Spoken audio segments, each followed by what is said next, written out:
Hello, members, one and all of the Salivation Nation, the Black Bull of Clarence.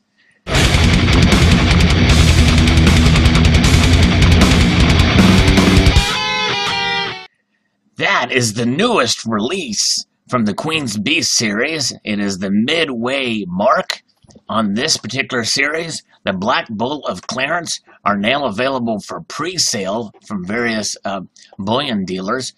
And these are the bullion versions here, but it looks like APMEX, this is on Provident Metals website, and APMEX, it looks like, has them as well, but they also have the proof version, so it looks like they're releasing those in tandem, whereas in the prior releases, they were released not in tandem, they were released separately. So very interesting indeed that you can get these. And APMEX has the prior versions as well in proof condition, as well as the newest bullion releases of these. So very interesting indeed. They are available here, and kind of quickly it seems. I'm not sure exactly how they time these things, but it does look like they're available, and it's quite an interesting design. Let's talk a little bit about the design. Let's go back over here.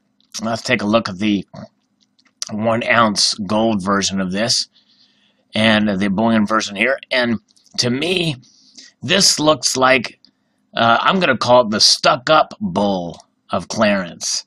Yeah, because he just has this air of superiority about him, like he's better than everybody else. Look at him. He's frowning upon you, looking down on you.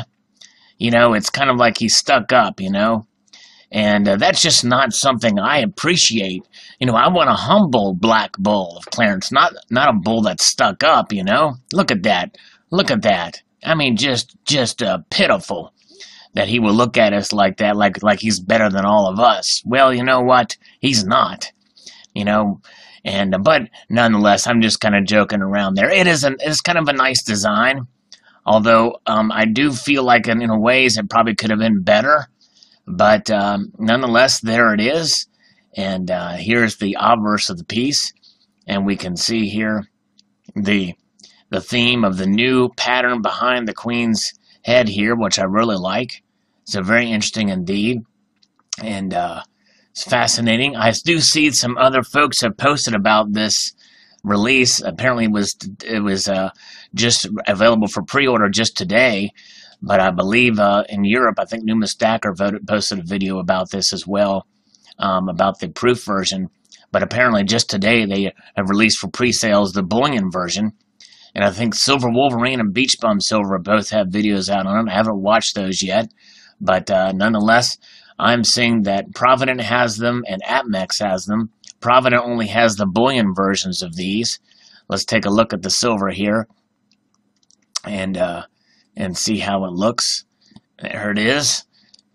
A pretty attractive piece, but I am not really, I was joking around about how, he's kind of this stuck-up bull of Clarence, that look to him, but I kind of don't really like this facial rendition of the bull, but nonetheless, that it is what it is, and it looks like there's some cord or something coming down in front of him. Maybe that's the rain or something like that. I'm really not sure if there's any description of the design on this thing yet. Let's see here. The Black Bull of Clarence stands on its hind legs behind a shield on the reverse, marking the 5th design in 10-part series. Like the obverse, the reverse is designed by Jody Clark, but it doesn't mention that particular feature there. But you can see the shield there, the Black Bull of Clarence. 4 nines fine silver, and the 4 nines fine gold as well there. 2018 is the year of issue. So are you a buyer of these? I will continue to pick up the 2 ounce and the 1/4 ounce, although I'm not sure exactly when I will pick them up. Looks like we have a little time before they actually are released. And but nonetheless, there it is. So post your thoughts below about the Black Bull of Clarence. I'd like to extend a multitude of gratitude to y'all for watching and encourage you to please rate, comment, and subscribe.